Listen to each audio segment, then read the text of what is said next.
year. Tayo po ang nagpasa ng batas.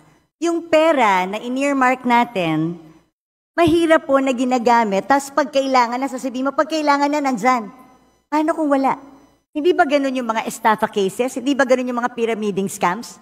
Na pagka umutang ka ng pera, for such a, di ba, tapos biglang pag kailangan na, hindi mo na makuha. Pwede mo i-demanda yung taong yun. Ang sinasabi mo kasi, at any given time, ang defense mo is at any given time. Pwedeng hingin ng free wifi yung budget. Eh, paano kung walang pera ang gobyerno? Sa akin, hindi yung it's readily available. That's not the point. Ang punto dito, pwede bang gamitin para sa ibang bagay ang cash na inalat ng Kongreso para sa isang particular na bagay? Hindi po excuse yung sasabihin natin, available naman pag gusto ng ahensya eh. Anong difference nito dun sa DAP?